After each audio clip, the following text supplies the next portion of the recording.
Okay, Dad. And came back to this motor here that I'm going to rebuild. So I just took off the manifolds and the carburetors and so on, just trying to open up the back end here so I can mount it. And I got the clutch off, and if I take a look at these bolts here holding the flywheel on, you can see that they're all worn. So they must have been making a hell of a racket. Problem was, this clutch was mounted backwards. So all these clutches have a see where it says here, flywheel side. So that right there.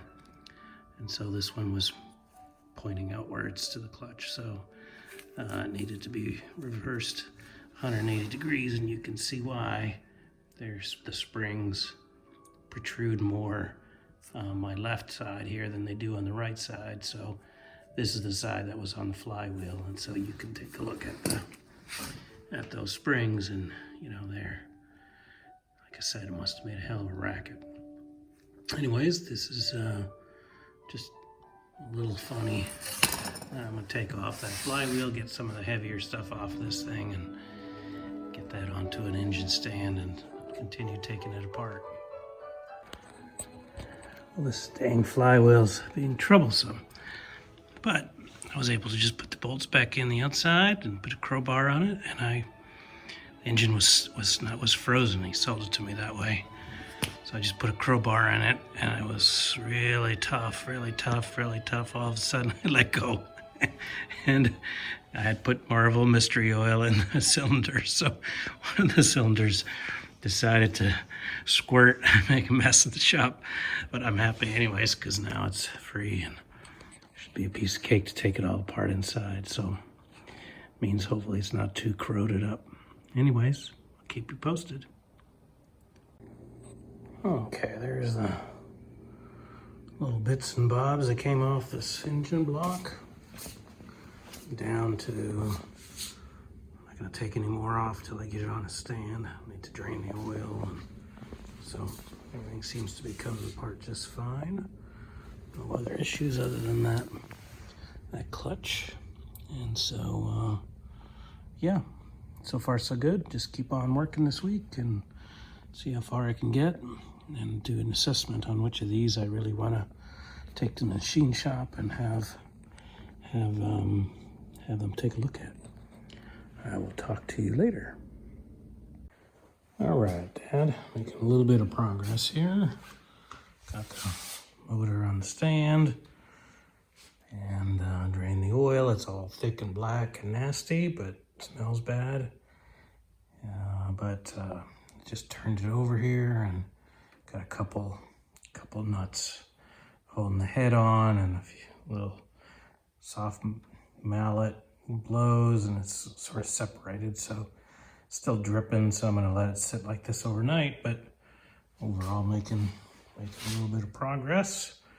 You can see there's the bits and bobs. Well, that's the transmission, but there's the bits that were on there, and so making progress. Howdy, Dad. Got a bit of chaos out here this morning. I was in the shop late last night. Finally got the head off that motor. I was stuck big time. I ended up having it in the engine stand. I had the hoist hooked up to the head and lifting it, banging it, and man, eventually came off with a 1,000 dead blow hammer blows. Anyways, it looks pretty good. I don't know, you won't be able to read that, but those turn out, those are standard cylinders or standard pistons. In fact, look like they're the factory pistons. They all have these 3 diamond 3s here, which was a grading on the pistons, and the same piston is in the bore. So all in all, looks like this was never been rebuilt. So that looks okay. I'm pretty happy with that. Deck to the top of the piston's about 28 thou. I finally got the head out. I got all the studs out. Everything looks just fine. I'm going to take it to the machine shop, have them do some crack testing before we do anything else. Make sure everything looks okay, but basically looks like a head. All right, Dad, I was finally able to get back to this disassembly. I got the pistons out. You can see that the crank is not too bad. There's some shadows in there, but you really can barely feel that. You can barely feel that. So I think at least in terms of the big ends there, it looks okay. I have to get the rest of the caps off. One of the things I want to do before I take this all out is to measure the end float to make sure I have the thrust bearings I need to reassemble. Pistons all actually came out nicely. They all look okay. Not that I'm going to reuse them, but you can see here that, you know, there's some wear on those bearings. They've gone through the first layer, so obviously it's time for this thing to go to the next level. Everything was in the right place. All the ones were measured were where they were supposed to be. None of the piston rings are cracked. Everything looks in order. So I haven't inspected the bores yet, but that's what I'm going to do next. Okay, you can see here, there's no ridge at the top of these cylinders, but there's some corrosion there. So that'll take a little bit of cleaning up, but shouldn't have to take too much off here. Oh, that one there, I can feel a little bit, just a little bit of a ridge there. You can feel that with your fingernail. But it's the only place I've found it anywhere else. So hopefully we can take this to 20 thou or something like that, some reasonable machine work, and it will be just fine. So overall, things are looking pretty good. All right, Dad, that long block's finally totally disassembled. Ready to take machine shop. Managed to get everything out pretty cleanly. Eventually that nut on the crank pulley came off. Crank looks pretty good. Some of these mains look excellent. Looks, you know, really good. Can't feel anything there. The only part that's just a little bit iffy is the center main, and I can feel some of that corrosion, but I think that's just, I bet you that polishes without a whole lot of grind. So I'll let the machine shop do the measuring and stuff, but the crank actually looks pretty decent. So I'm pretty happy with that. If you look at the bearings on the mains, they're in pretty decent shape. There's a few scratches, but if it's all sort of all the main metal, nothing is worn through. Thrust washers look okay.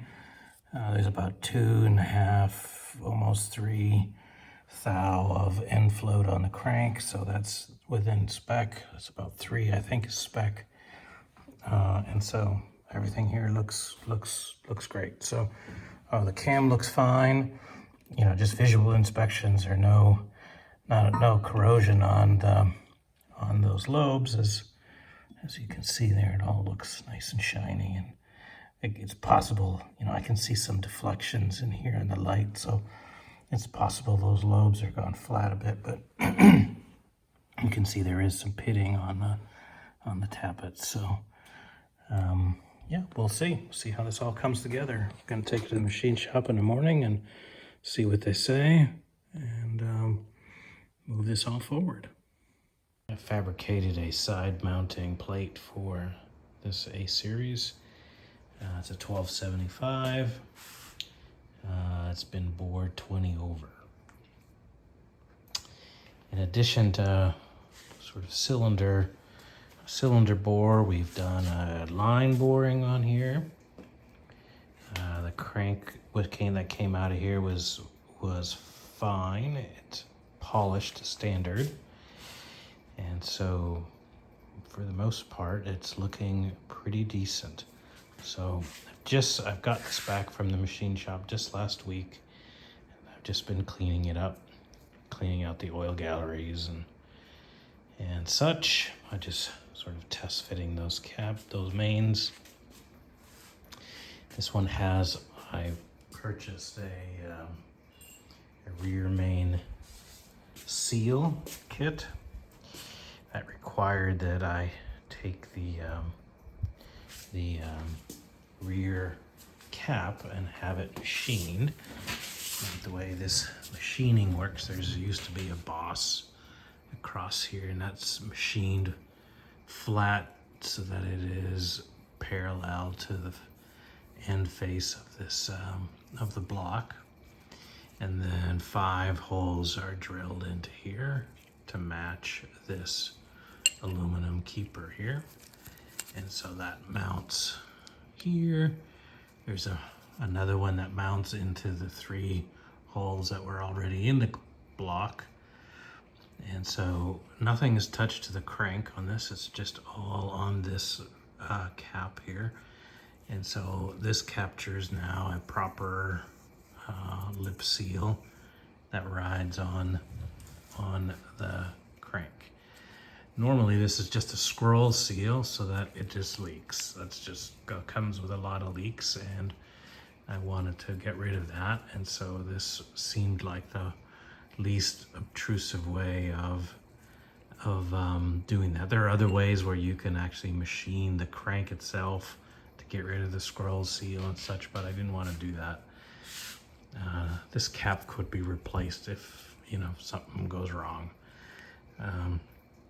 In any case, I did a test fit on that, and that looks okay. I've been just, the bearings for the cam are in.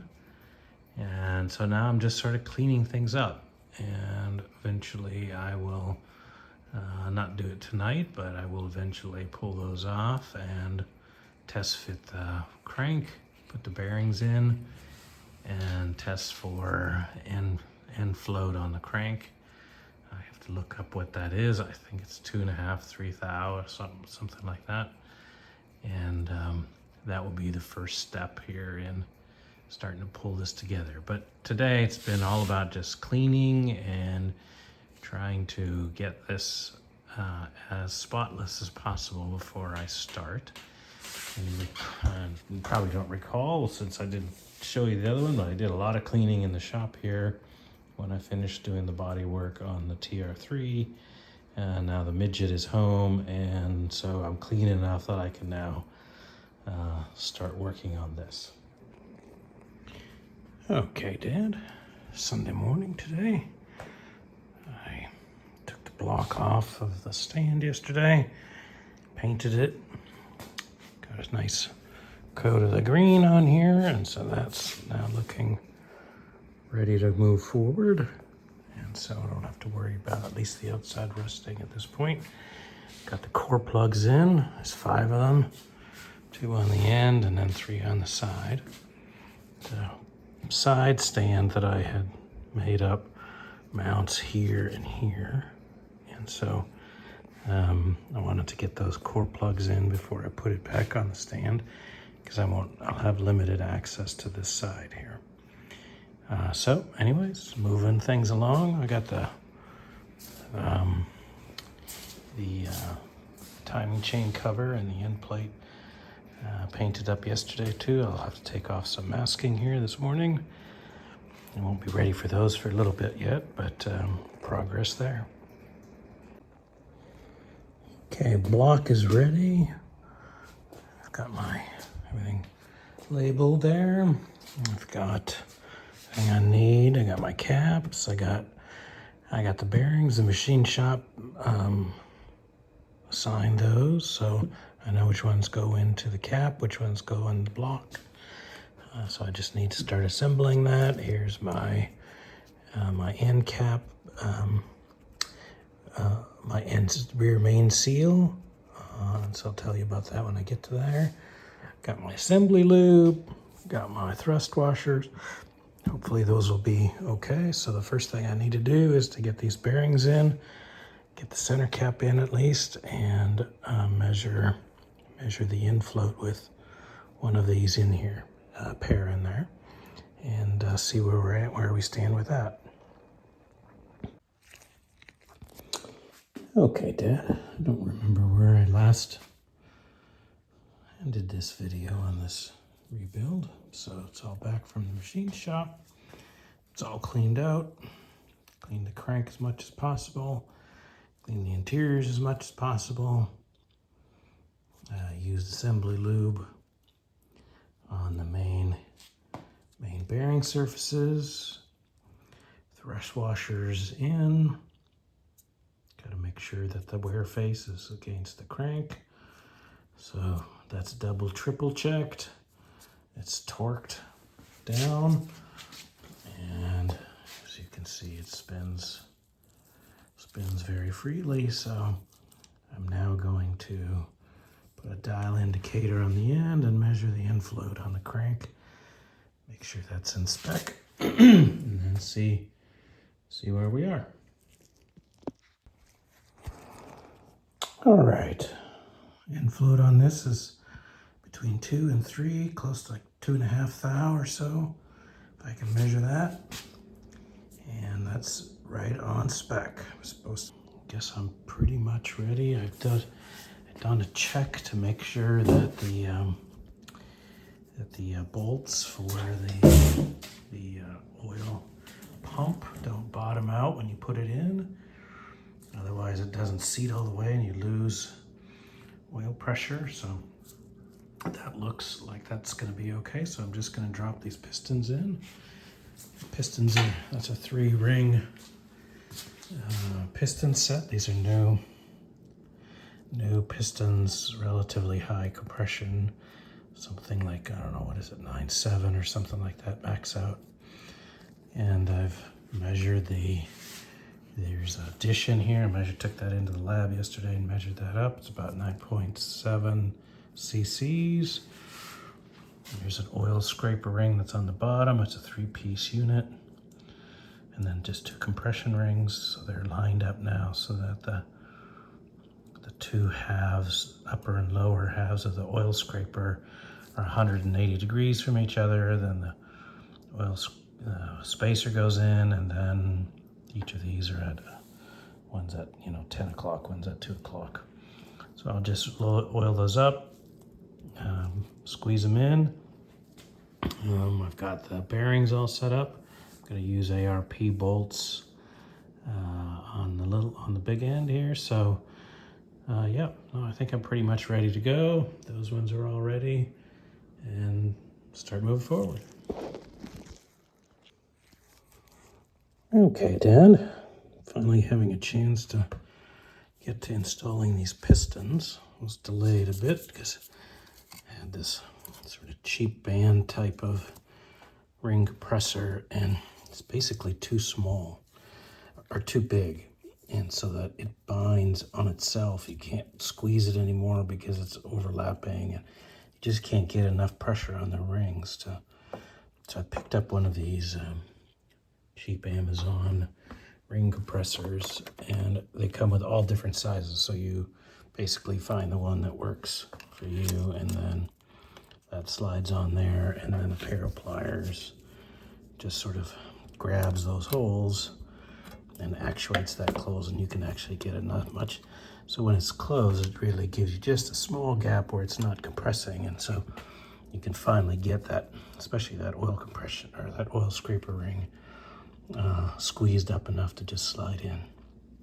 I did the first one. Took me a bunch of time to get the first one done, but it's gone in now, and it's just gonna continue. Now there's each of these connecting rods has is odd shaped. So you can see that there's the left side protrudes a little bit, and so essentially that protrusion needs to fit on the inside. So 1 and 2 have protrusions that face each other. 3 and 4 have protrusions that face each other, and then everything all lines up. So here we go. Keep on going. Okay, Dad. Got the connecting rods sorted, pistons inserted. These are all torqued up. These go to 55 foot-pounds, and then the mains go to 60 foot-pounds. And as you can see, it spins quite nicely. It's a little soft right at the top and bottom, but the piston's not moving, so everything looks good. Move forward. Okay, so the oil pump was feeling a little bit gritty and crunchy, so wasn't very happy with that, so I took it apart. Essentially, I went through and used a needle file along the edges of the faces. I went down on the inside, the outside, the back side, all these veins and such in here, just to remove any burrs. I did the same when I took out the annulus and the vein here. Essentially just removing anything that was just high. So I put a piece of 600 grit here, just a very light pass to make sure for a final cleanup of these surfaces. And they cleaned up quite nicely. And so I reassembled it and measured some tolerances, and I've got about two and a half thou between the annulus and the casing, which is quite good. That looks perfect. And then I have around somewhere between roughly 2 thou, 2.5 thou between the vein and the annulus. So you measure that basically at this point, at the point of highest contact here, because that's where it's coming through and pushing on the oil. And so that those clearances are just fine, no problems with that. And so once I've had it all put together, then I needed to, I also cleaned the top of this plate, and essentially I put a deburring tool in those holes and put it again on the 600 grit, just light passes on there. You can see there are some machining striations on there, and so there are highs and low spots. But in any case, when I measure the top of this casing and the top of the annulus, I've got, that's my 2 thou, and then the casing and the vein, I can't remember if that's the right word for it or not, but is also 2 thou. So there's a really nice tight tolerances in here. And so when I put it together now and spin it, that gritty, grindy sound and feel is no longer there. I've got a nice smooth flowing, smooth turning oil pump. So I'm going to call that good and put it all back together and start installing it. Okay, Dad. Got sort of the crank and piston sorted. The cam shaft is in. I'm not sure how well you can see that, but the lobes on there have a special camshaft grease for break-in purposes. I've got oil on, just in motor oil for the bearings. This is the slot drive. It fits into the oil pump on the end. So that's down and torqued.